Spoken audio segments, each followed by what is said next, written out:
Hej och välkomna till det här avsnittet med SBBK-podden. Idag, ny spelare igen. Det är så mycket nya spelare så oj. Det bara ramlar in. Men det är en bra spelare idag igen som vi ska prata lite grann med. Återigen, på länk. Ja, återigen inte någon som bor här i Sverige. Nej. Och det innebär att vi kommer att släcka ner, gå över till intervjun. Och när vi känner oss redo helt enkelt. Vad säger du? Att vi känns redo nu. Vi kör. Ta lampan. Hello, Stephen. How are you?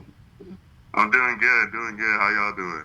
Good. It's really good. And welcome to Södertälje Basketball Club. And we're going to talk a little bit about you today. Nice. So why don't you start by introducing yourself?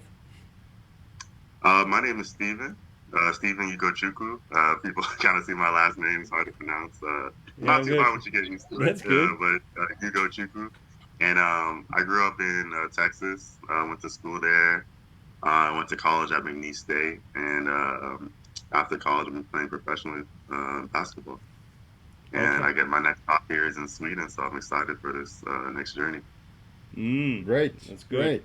So you grow up in Texas. If I'm not mistaken, you're Louisville, right? Yeah, Louisville, Texas. That's my hometown. And then it pretty much is like 15 minutes from downtown Dallas. So I kind of usually just say Dallas. That's Dallas. Okay.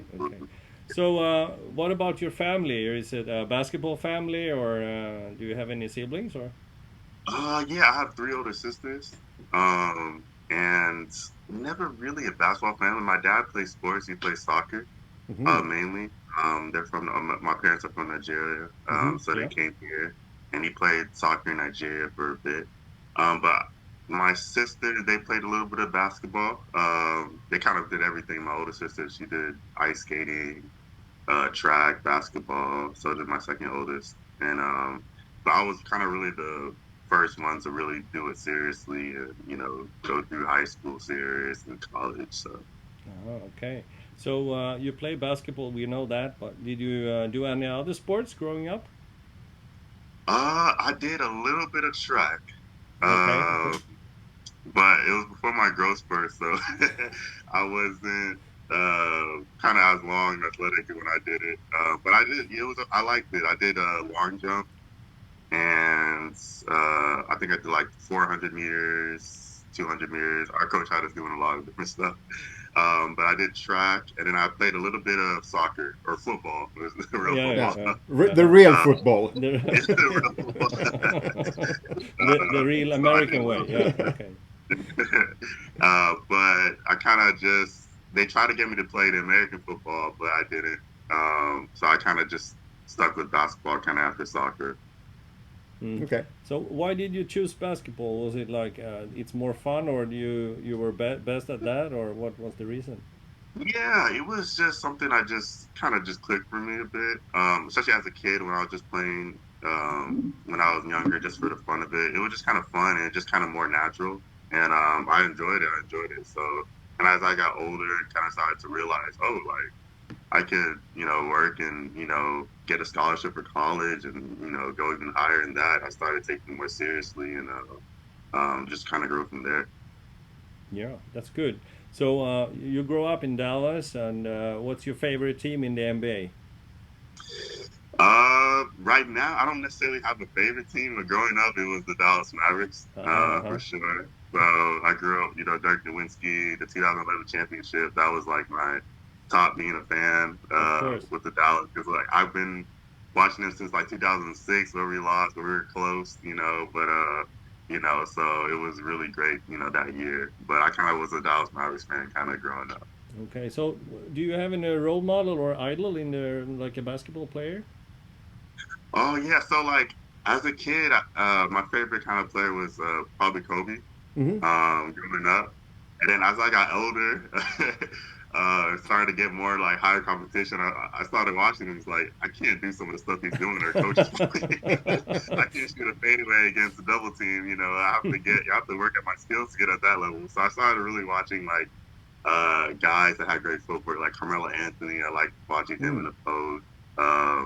I started like when I got older in college, started really liking kind of role players, kind of guys like Kawhi Leonard is another player, I guess. After Kobe was my favorite player. Afterwards, but then just different guys. Nowadays, especially when I got to college, Kawhi Leonard was my kind of my favorite player, and then I just kind of watched a lot of different people, just different type of wings, forwards, even guards, just kind of see how everybody kind of was able to play and be successful. Yeah, yeah. But that's good, because the young players that watch this, they want to know things like that. It's really important. Yeah, for sure. So, Yeah, because they might see Steph Curry shooting 30 of course, but, everyone wants to be you have Steph. to start somewhere. You have to work to it. You have to work to it. Oh yeah, they jumped directly to Steph, right? So, high school, you went to Argyle or Liberty or something like that one? Yeah, I went to Carrollton Christian from my freshman year to my junior year. It's a smaller school. I don't even think they're running right now. But then my senior year, I went to Liberty Christian Argyle, and yeah, my senior year was the only year I went to that school. Okay. Okay. So we jump forward and go to the university because you went to McNeese, right? Yeah, McNeese State. Can you tell us about the time, how it was when you're playing in Oh university? yeah, it was good. It was great. It's in Lake Charles, Louisiana, so it's about, if I'm not mistaken, like an hour and a half from Baton Rouge, and from like New Orleans around there. So, really good, like calm city. Um, really good school. Just it was great time, great food, Louisiana food, great food. Just all around. Yeah, I love food too. So, Yeah, but yeah, the food is great. Yeah. yeah. Seafood. But just kind of all around good atmosphere, good people. So it was really enjoyable. Good. Okay. How was your? Was it successful during this time? Yeah, it was successful. Like we went, not as successful as we wanted. I wish we would have won more, for sure. But just as a player standpoint, like growing and figuring myself out as a player, I think that was really successful. And then as a person too, just being able to get my degree, um, being able to kind of grow as a person too in college. So I really see it as successful. We kind of went through when I was there. They right before they kind of won. They had a lot of success, and we were kind of like that rebuilding part because now I left. They built a whole new arena. They got a whole new staff. So we're kind of in that kind of rebuilding mode. When I was there. But overall, I think just being able to go through it and just learn a lot. It was really successful. Good. You have a good background then. So we also had some words about you from former players and even coaches. So those good recommendations. So what do you think they say about you? This is mainly from Spain, of course, but what do you think the coaches and players they say about you? Oh yeah, I think I'm just a good teammate. I think for me, I like for a team to be successful. For me, a big thing is just like the camaraderie, like just the togetherness. Like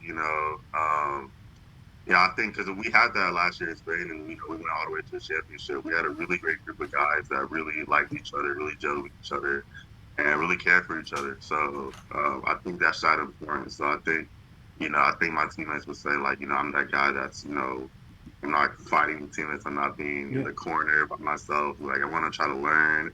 I learned a lot more Spanish. They helped me a lot with that. So, especially when when you go into a new culture, you want to learn, about that culture. Yeah. This is, we're blessed to be able to, have the opportunity to travel across the world, and so like I really try to immerse myself in the culture. I really try to immerse myself in the team, because when you're together with a team like that and you're successful like that, it's a great time. So I think just my teammates would say like I'm just a great teammate and a great person to be around, and I just really bring value to to the togetherness of the team. That's good. That's good. Yeah. Tell us a little bit about how it was for you to go from American style basketball to Spanish style basketball or European style basketball. It was a little different. So like American style is more maybe ISO, kind of more you get the ball, maybe try to do something with it. You know, while European is more, you got to move it, you got to stick with the system. Um, you got to share the ball. You know, obviously, if you can score, you know, your situation, maybe, you know, you can score, but it's really about the team. And, you know, and like here too, in the European basketball, like the defensive 3-second rule, you know, you can stay in the lane for, you know, 3 seconds. So a lot more physical in European basketball, I think the fouls don't get called as much, so you have to kind of really adapt. You know, in America, you may be coming to the lane and you're thinking you're going to get a blocking foul, but you know, in Spain or European, you know, style, you know, places, you know, you're not going to get it, and you just can't complain. You got to go back and get back on defense because you know they're going to get a bucket on the other end. So, just the I kind of different ISO style. In European style is more team based, more moving the ball, and then you know, the defensively is kind of more physical. And you just gotta have the right mindset because when you're going to the hole, you know, you might get hit and fouled. They're not going to call it there. You know, they might call it in the States, but they're not going to call it. So you just have to be tough and learn to finish and you know all that stuff like that. Yeah. Did you believe it? What was the feeling about this? Was it easy to adapt, or was it? It was easy to adapt, you know, because you know, I don't mind, you know, getting down and being aggressive, being tough. So, you know, it's easy to adapt, you know, 'cause I think that's kind of been my play style, being, you know, tough and aggressiveness. So, it wasn't too bad of an adaptation. Last team you played for in Spain was Navarra. Yeah. Yeah. Tell us a bit about the team and how you did. Oh, so it was a great team. So our story was crazy. We started out the year kind of last. We were like around December. I think we were the last team in our division. And you know, if you're last, you know, with another thing overseas players don't realize, you know, if you're last, you know, you're in the regulation zone. So for a lot of these, you know, teams, a lot of these, you know, you're in the last place, you go down to the lower level. Yeah. So that was a risk with us, and you know, I think we were in the second division for a long time, and then we were in the third. So it's like I don't remember when they were in like the fourth division. So like it was kind of crazy. We were last in December, and then but we just as a team, that's what made us special. You know, we had a great group of guys. You know, when something like that happens, people start to break down. People start to, you know, fight each other and everything. But that didn't happen with us. That's good. We just kept going to practice. We kept believing each other. We kept encouraging each other. Like we're gonna turn it around. Don't worry. And then January, you know, the click just happened. Everything started pulling together. Because even around December, like the end, we were coming together. We're losing games really close, you know, but we're still losing. But like January came, we really switched it around, and then I think we went something like we won like 4 something games in a row. I think we ended the season on like I can't say like maybe 15-4, you know, kind of winning losing streak. That's good. But yeah, we turned it around and we made it to the playoffs. We made it all the way to the finals. And, you know, almost won it too. So and then just the city was great. We were in a city called Pamplona. With the bullfightings. Yeah, with the bullfighting. I missed it. I think they just had it like some weeks ago. But yeah, with the bullfighting and the running with the bulls. Yeah, the running is very famous, right? Yeah, very famous. So it was just a great experience, just you know, just to see the city, just to be with the team, and yeah, it was a great experience. Yeah. I love what you're saying about with the camaraderie and the harmony in the team. If you got that, you can go so much farther compared to a team that doesn't have it. Yeah, for sure. You know, because you know, like we were in class, and you know, everybody, you know, it's not even the players, you know, the coaches, you know, the staff, you know, and people can panic. You know, we're human, you know. Yeah. But we really, you know, from the coaches to the players, even the coaches tell the players, or the players tell the coaches, you know, like we got this, like it's okay, like we really talk to each other, and really believe in each other, and you know, beginning of the season, like nobody thought us to be even maybe a playoff team or even go a championship, and we made it to the championship round just by that belief and hard work. So Yeah, yeah. it was really great. Yeah. But you didn't start and with the first team was in Navarra, right? You moved over earlier, but you were Yeah, interrupted by COVID, right? yeah. So I went to Cantabria, Mm-hmm. Group Cantabria. That was my first team I went to, and it was interrupted by COVID. And so that's the team. I continued that next year, and kind of COVID too kind of disrupted that season. I got to the team late, but we actually they won actually the championship this past season, but we actually went to the championship that year too, Uh-huh, Okay. and uh-huh. we fell short. So kind of 2 years in a row, like went to the championship and fell short. But Cantabria actually made it and won, so I'm glad for them. Yeah. And Mm-hmm. so it's been great, just great opportunities, great experiences, just to go that far and just to learn with different teams, going to that top, to the championship and kind of learning how to adapt. So, I Yeah. can take things Yeah. for the future. Yeah. That's Okay, good. but now you're going to play in Sweden, and first question is, of course, what do you know about Sweden? Oh, Sweden. So, of course, everybody would say it is colder in the winter time. But I'm not too worried about that. I know one interesting thing, and I don't know where, but I know Sweden is the home of like one of the only ice hotels. Yes, Yeah. that's right. Yeah. The first Yeah, one, the Yeah. original one. Yes, Yeah. the yes. original one, right? Yeah. Yeah, Okay, Yeah. so that's really interesting. yeah. Yeah, You can go there. and It's really cold. it is cold. I gotta bring my jackets. Gotta bring my jackets for Yeah, Oh, sure. yeah. But Yeah. yeah. We'll provide a team jacket for you. It's no Yeah, problem. yeah. I've been there, and I can tell in the room at night it's yeah. about 8 degrees minus, Celsius. Yeah. Yeah, yeah. So I was wondering, like, how did they sleep? Like, Yeah. do you You just sleep. sleep You in the sleep cold? in the bed is made from ice, and on top it's reindeer, the skin of reindeers in Uh, layers, and then you're in a big sleeping bag. okay. Yeah. So Uh, you don't feel the cold, right? yeah. Okay. But That's but interesting. it's really hard if you have to go to the toilet in the middle of the night. That's cold. That's really cold. For sure. For sure. So I hope you go there. Yeah. No, what is it far from Southern Italy? Yeah, Oh yeah, yeah, it's a yeah. bit. It's Yeah, way Okay. it's way up yeah, north. Yeah, yeah, yeah, Okay. yeah. yeah. But Okay. still, I got to. That's one of the lifetime type of things you got to see. Yeah, Yeah. Yeah, yeah, yeah, yeah, yeah. yeah, Yeah, it's an experience. I yeah. can tell.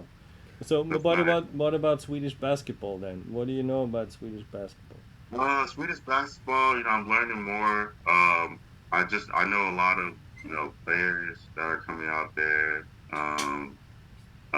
Play for the national team, playing for NBA or other leagues. But I'm not too knowledgeable yet. But and I want to learn more. But I know like the I've seen a lot of like Swedish national team, a lot of Mhm. kind of like grooming young players to grow up. I see that it's kind of big there. So uh, that's kind of exciting. I think Mhm. we're gonna have some guys, from the national team for the younger teams Yeah, with our organization here. Mhm. So that's that's good. I really like that. That's that. Yeah. You know, you know. So, what about the SBBK as a basketball team? Have you watched any of their games? Yeah, so I watched some. I watched a bit. Some clips from last year. I didn't watch them more. But I liked it. We had good versatility. Uh, just I gotta watch a bit more. I watched some players highlights. I was trying to find some film. Um, but I like the brand. I like the brand of basketball. Kind of, I was talking to our assistant coach, and he was just like, "We like guys, being versatile, forwards, centers, being Yeah, able to shoot, being able to play inside. Just kind of have a brand of basketball that's a bit kind of similar to what I did last year. That's five Yeah, out, yeah. or just being able to just do different things. So I like that aspect of it for sure. That's good. hmm. So, if you would describe yourself as a basketball player, what would you say? What are your strengths and what are your weaknesses? I would say my strength is just my versatility, Mm-hmm. especially on the defensive end. I feel like I can just switch on to, every 1 through 5 if That's good. need be, and just hold my own against kind of anybody. I feel like my length, my athleticism, my strength allows me to be really versatile in that end. and it kind of carries over to the offensive end too. I think I can be versatile on the offensive end. Just switch, slide through different positions. Also, score inside, score outside. So I think kind of the versatility is kind of my strength, just on both ends. And then weakness, I wouldn't call it weakness right now, but it's something that I just continually strive for. Is just to keep shooting at a high clip. Last year I shot pretty well, be near 80% to the free throw line and like 35% from three. So I want to continue to get better, continue to get consistent, continue to be more of a threat. So I think that's one thing that I'm just constantly working on and improving, because it just makes me more dangerous as a player, and it helps our team. So, Well, I think you have answered this question, but we will say it anyway. But what do you think you will contribute to the team when you come here? What will you be? This is me. What will you do for the team most? Which So I think, first of all, I think I'm just going to be just a great teammate, to start out. Just, be a guy that's great to be around. And for the team aspect, I think I can bring just a lot of versatility, some experience, just being able to play different roles. One night we might need, there might be a big guy that's just hurting us inside. We need some guy that's tough, that's gonna bang with him. I'm gonna be that guy to be there. We might have a night where the pick and pop is open. I want to be the guy that's able to pick and pop and make those shots. We might have a night that we need somebody diving hard to the basket. Because they're not really guarding up inside. I want to be the guy that's okay. I'll take that. And do that. I kind of want to be that kind of like that guy that can play a lot of different roles, and that can just help a team be successful, help us be successful with any given game that we're at. So great. That's Great. really good. Yeah, it's really good. That's really every good. coach dream. Yeah. When do you think you arrive in Sweden? So I think it's probably the last week of August. I don't know the exact date yet, but it's going to be around that time. Oh, good. So yeah. Because there'll be a lot of people that when they see this episode, they will, oh, we want to see Stephen. When is he coming? When is he coming? For sure. No, I'm ready. I'm ready to see everybody out there. I'm excited. It's my first time in Sweden. Kind of in that area of Europe, so it's like, I'm excited. That's great. Yeah, and a lot of people wants to see you play, so they will be excited after this interview. They will be more excited and waiting for you to come. Yeah. For sure. Yeah. And we want to thank you for having us and have this interview with you, and we wish you a good time until we see you here in person. That will be really nice. Yeah, for sure. Thank y'all for taking the time to do this, for sure. It's our pleasure. Our pleasure. Yeah. So have a good time, and I see you and we see you here in Södertälje the next time. All right, great. See y'all soon. Thank you. Thank you. Yeah. SBBK